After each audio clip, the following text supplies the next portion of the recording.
Hi, I'm Rainey with Finance Strategists. In this lesson, we're going to cover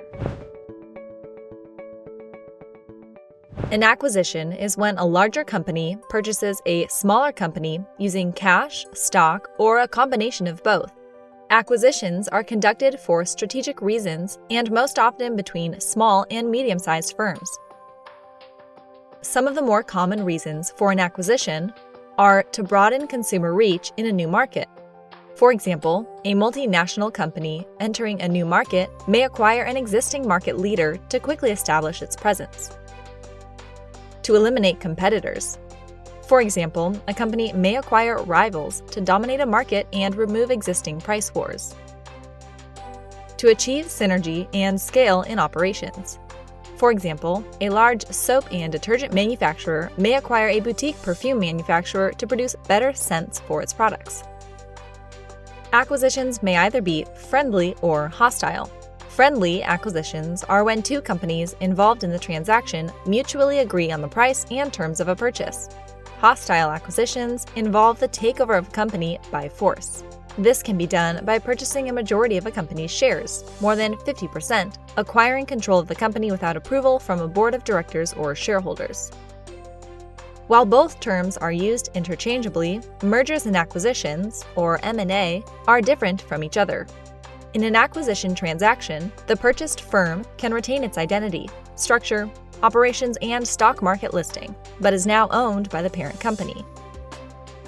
In a merger, however, two companies of roughly the same size merge and now exist as a single entity. The two original entities cease to exist and a new single entity that combines the operations of both is created. Factors that companies typically consider during an acquisition transaction are price. Acquisitions often fail because the asking price of a target company may be higher than the buyer is willing to pay. Financial condition. Acquiring companies typically analyze financial statements, including assets and debt load of potential targets. They also factor in the value, tangible as well as intangible, that such targets could bring to their company. Inventory. Among companies in the manufacturing sector, inventory is an important metric because it represents cost. The inventory can be physical or related to intellectual property. A company with large amounts of unsold physical inventory may not be an ideal acquisition target. Litigation. Acquisition candidates should not have pending litigation that might hinder the process of being acquired.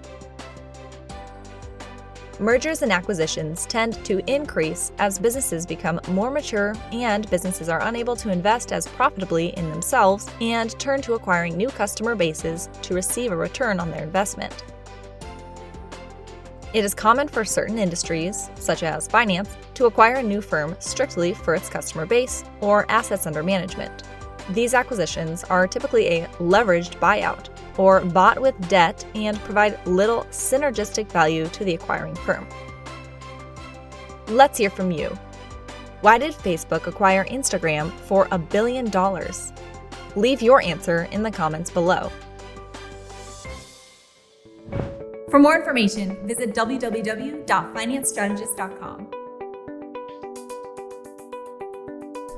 Finance Strategists, strategies for your future.